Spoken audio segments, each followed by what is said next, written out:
Congress senior నేత VH ఇంట్లో మున్నూరు కాపుల సమావేశంపై ఏఐసీసీ సీరియస్ అయింది. ప్రతిపక్ష పార్టీల నేతలను పిలిచి ప్రభుత్వాన్ని తిట్టడం ఏంటని మీనాక్షి నటరాజన్ ప్రశ్నించారు. బీసీ కులగణన చేస్తే ప్రభుత్వాన్ని అభినందించాల్సింది పోయి విమర్శలా అంటూ నిలదీశారు. కాంగ్రెస్ లీడ్ చేయాల్సిన సమావేశానికి ప్రతిపక్ష పార్టీలను పిలవడం ఏంటని మీనాక్షి నటరాజన్ ఆగ్రహం వ్యక్తం చేశారు. ఇదే అంశంపై క్లారిటీ ఇచ్చారు విహెచ్. పార్టీకి వ్యతిరేకంగా ఎలాంటి సమావేశం జరగలేదన్నారు. మీనాక్షి నటరాజన్ కు అన్ని వివరిస్తానన్నారు విహెచ్. ఇది లాభం అవుతుంది, నేను లాభం చేయడానికే చేసిన ఈ ఒక దిక్కు ప్రభుత్వం నిన్నటి వరకు టోటల్గా వ్యతిరేకం చేసిన వాళ్ళు కూడా ఇవాళ హర్షించిండ్రు.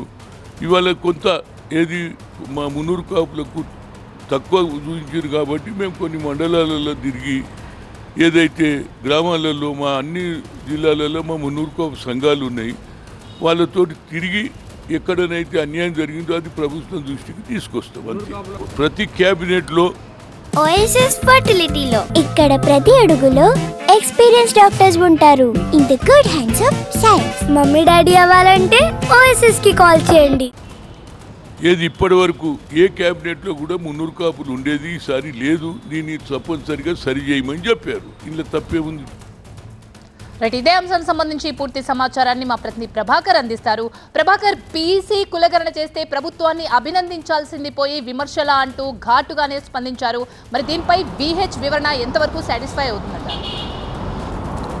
నిన్న జరిగిన మీటింగ్ నేపథ్యంలోనే ఏఐసీసీ రాష్ట్ర వ్యవహారాల ఇన్ఛార్జ్ మీనాక్షి నటరాజన్ చాలా సీరియస్ అయ్యారు.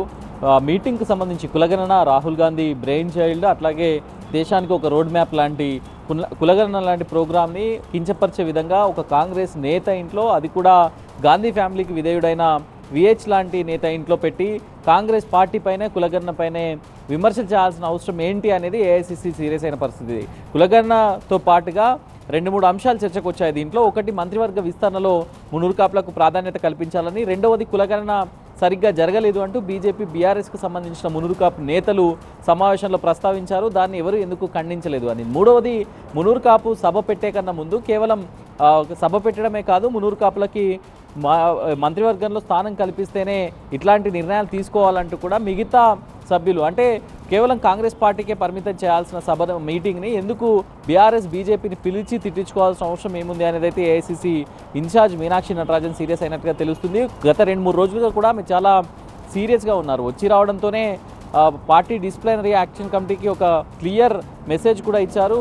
ఎట్టి పరిస్థితుల్లో ఎవరైనా కూడా పార్టీ గీత దాటితే, లక్ష్మణ రేఖ దాటితే డెఫినెట్గా చర్యలు తప్పవంటూ చెప్పారు. దాంట్లో భాగంగానే తెల్లవారే తీన్మార్ మల్లన్నను సస్పెండ్ చేశారు. దాని తర్వాత ఈరోజు ఈ మీటింగ్ పైన సీరియస్ అయ్యారు. ఆ రోజు కూడా చాలామంది మంత్రులు కూడా ప్రస్తావించారు. పార్టీలో ఉంటూనే విదిన్ ద పార్టీకి నష్టం చేసే కామెంట్స్, నష్టం చేసే రిమార్క్స్ చాలామంది చేస్తున్నారు. ఇది పార్టీకి నష్టం జరుగుతుంది అని ఉత్తమ్ కుమార్ రెడ్డి లాంటి నేతలు, చాలామంది ఎమ్మెల్యేలు కూడా ప్రస్తావనకు తెచ్చారు. సో దానిలో భాగంగానే అసలు ఎందుకు ప్రజాస్వామ్యం ఉండాలి, కాకపోతే మితిమీరిన ప్రజాస్వామ్యం పార్టీకి మంచిది కాదు అనేది మీనాక్షి నటరాజన్ అభిప్రాయపడ్డారు. పార్టీకి, కార్యకర్తలకు, క్యాడర్కి ఎక్కడ కూడా గ్యాప్ లేకుండా చూసుకోవాలి అని చెప్పారు. కాకపోతే కాంగ్రెస్ పార్టీలో ఎప్పుడైనా మనం చూస్తున్నాం, ప్రజాస్వామ్యం ఎక్కువగా వింటుంటాం.